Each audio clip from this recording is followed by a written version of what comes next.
people here. We're going to divide it up into 2 graphic novels. Graphic novel number 1 will be in the first half of the season, a self-contained story with Dr. Ramsey turning into blood work. We go to Crisis for an interlude, and then in the back half, a completely self-contained story. That's graphic novel number 2 with a second big bad.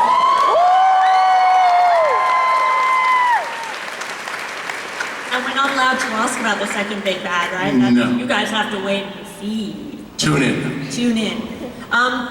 Well, the interesting thing that you kind of see in the trailer is that Dr. Rosa says that he's exploring a cure for death, no one has to die, and obviously Barry and Iris are dealing with a death themselves, the loss of Nora. So does that kind of create a connection or kind of common ground between them that we haven't seen before? I don't know, Grant and Candace. Between Dr. Rosso and Barry? I don't know that that's necessarily, I think it's more, the Monitor shows up at the end of our first episode and says, you know, the universe is in danger and the only way to save it is for Barry Allen to sacrifice himself. So I think kind of our connection is more our impending demise. No big deal, the Flash is supposed to die. It's great, we all like that. We don't want to have more seasons. They can keep making the show without me. No! No, They could. No. But would not want to. Nor would I want you to. Well, Carlos, let's start with you since you're sort of close to me. Okay. It'll be a gentle question, I promise. Great. How is Cisco adjusting to life without his powers? Swimmingly. Yeah? Yeah, he is loving it. At the start of season 6, we find Cisco pretty much finding the normality that he was aching for in season 5. You know, obviously there were some bumps in the road in terms of his figuring out what it was that he wanted, what sort of how he didn't feel complete. And obviously he made a very difficult decision to take that cure. And so we'll see at the top of season 6, like the rewards that he's reaping in terms of like being able to balance his work life and his personal life. Because I feel like that's something that was really big for him. And so now he's got his relationship with Camilla that he's working on, and then, you know, obviously the Star Labs thing or whatever. Well, how does he fit into Star Labs now? What's the kind of team dynamic? You know, he's lending his human powers, not, you know, since he doesn't have his metahuman powers now, he's lending his, you know, his expertise in virtually all things. Yeah. He's kind of an impossible character, actually. He's like a hacker, and he also like sews, like a, you know what I mean? Like, he can do anything. So pretty much more of that anything doing is what he's gonna be doing. That's good. We like it. We like it. Candace, we saw Iris. Yes.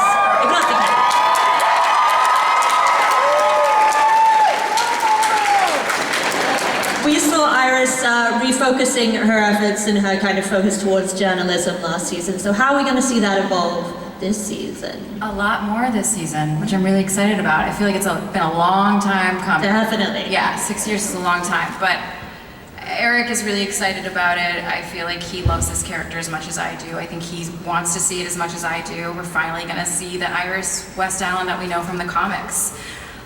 This ace reporter, she's building up the Citizen. This season we're going to see her hire some new employees. It's going to be its own little contained set with its own storylines.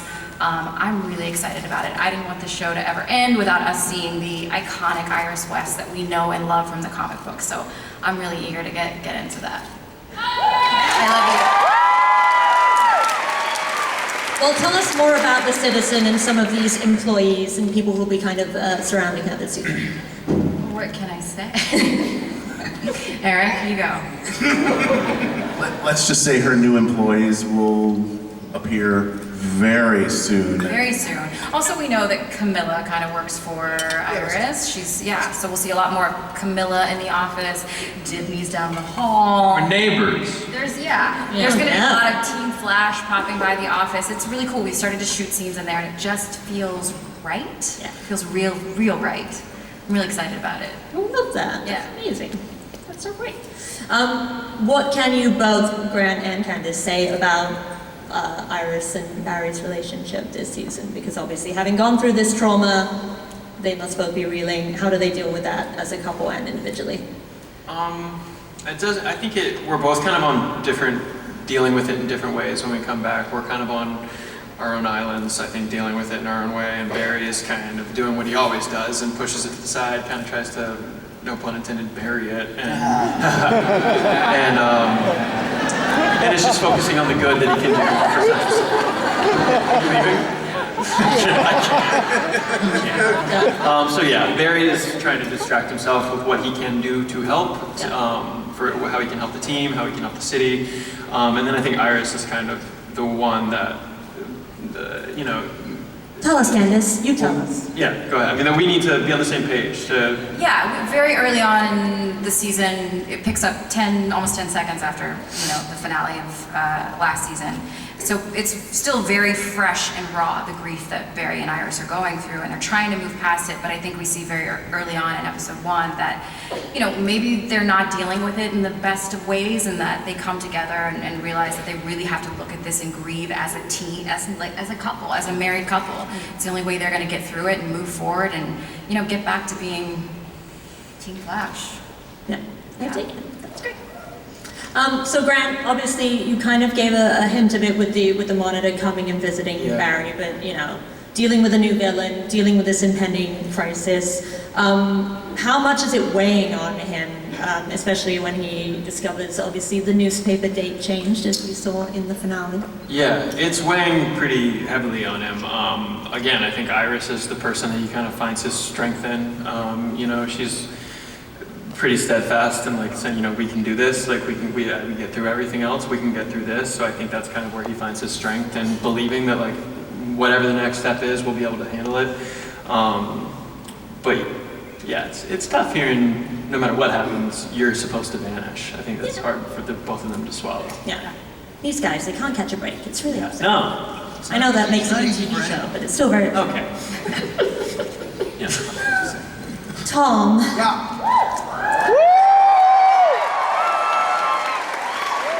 Old Purple. I hear that we're meeting a new Wells this year. What can you tell us about Should we have a new Wells?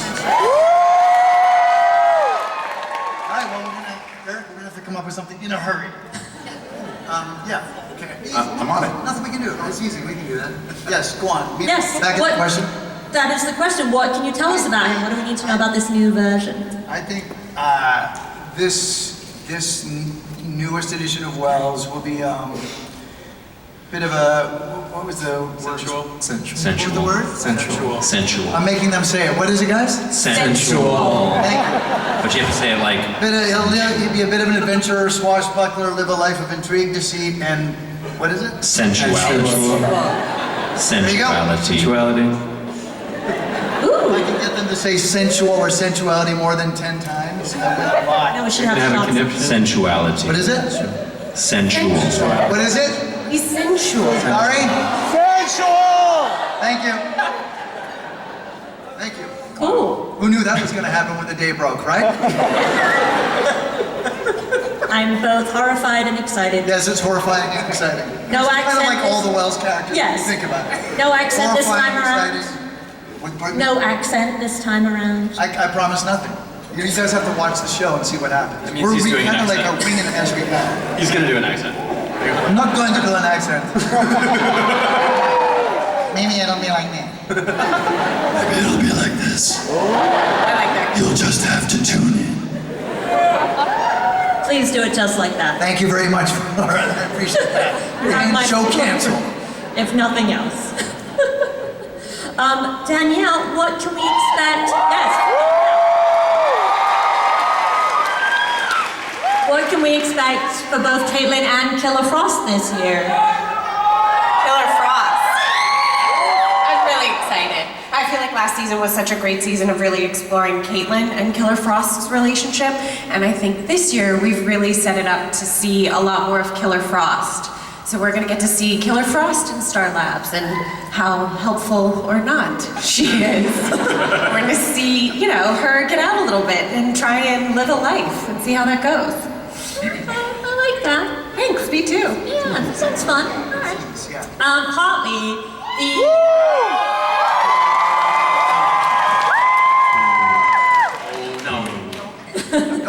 to heart. Please pander. Yeah. Giraffe, right? A round of applause for Baby Giraffe. That's pander. Go ahead, Baby Giraffe. Well done. The season 5 finale saw Ralph picking up a case named Devon, which should be familiar to some comic book fans. Yeah. So can you tell us a little bit about the case that he's working on and the person at the center of that case in this season?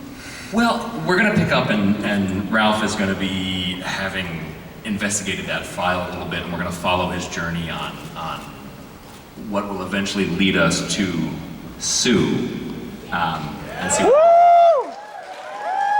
don't know how much I can say about this, Eric. That's it. Yeah, I think I said it, right? That's literally it. Yeah. That's all you got. But I hear that Kate we're, Blanchett's playing Sue. but I hear that we're also going to learn a bit more about his personal life in general. There might be some other people close to him. Yeah, we're gonna dig into his family a little bit and where he came from and why he is the way he is. Which is a whole can of worms in and of itself anyway. But we're gonna get into that. I'm really excited for that. That sounds nice. I like it. That's good. So Eric Thorne escaped at the end of last season.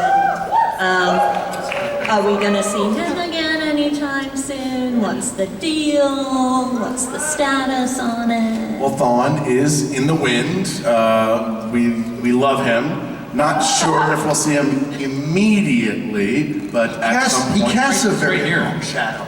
right And nobody knows when that shadow is going to appear or not. That's accurate. We've got other stories to tell until the shadow returns. You're not scared? No, I don't. That's just acting. Yeah, I was. You're such a good actor. Thanks, man. You're welcome. I think you have your answer. Yes. Yes. But I hear that both Thorne and sexy, sensual Wells are not only Let's not overdo it. So I'm going to be the guy playing, so there's only so far. sensual, not sexy Wells, just sensual. But I hear that they're not the only characters that Tom might be playing this season. Go, Eric. No, they're not. As part of, and I guess it's time to reveal it, as part of the Crisis on Infinite Earths crossover, not only will Tom be playing the two characters that we've heard here, but he will also be playing Pariah as part of the crossover.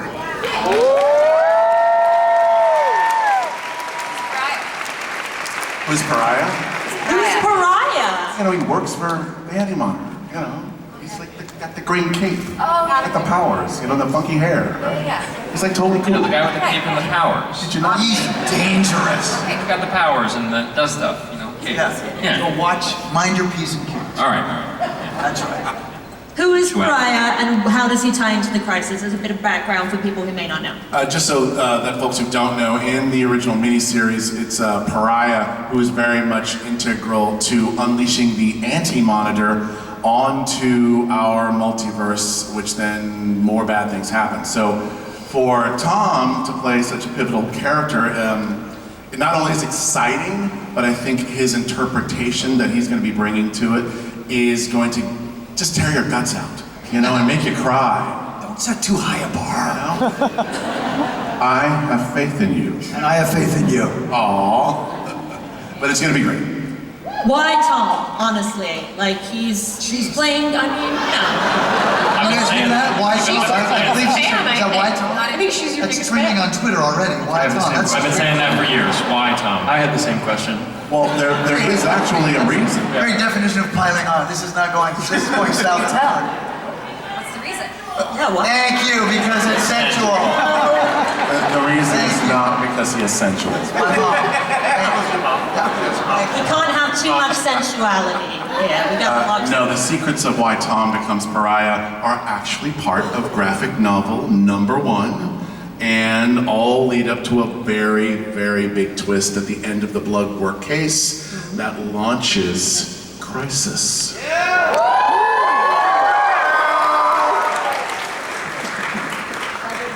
Alright, I'll take that. That's fine. Yeah. Alright. For all of the cast, does the season, you kind of get a sense of it in the trailer, you know, you've got blood dripping over the logo, it all looks very spooky. Does it feel creepier or darker? Is there kind of a shift in tone that you guys have noticed as you've been playing it, or is it? Oh yes, without The question. cast. Yes. Cast, what does the cast? As I've been talking to the cast, I always use the same thing, and I say, this is the season of thrills and chills. And I always say chill with air quotes. It has felt like so far, I've read 3 episodes thus Yes. far, so I don't know too far beyond that. But it does feel like more adult already, like grown Yeah. up in a way. It feels like the show is kind of matured almost, I don't know. So I can feel it getting darker. I can feel us going down that road this year for sure. But still keeping the humor that we all know and love. We're still Flash. Yeah, we're still the Flash. It's not a total course correct or anything because it Yeah. wasn't broken. No, it wasn't. It's beautiful. We love it. We love it very much. So I think that we can start doing fan questions very soon if you guys would like to start I mean, if anyone has it. lining up.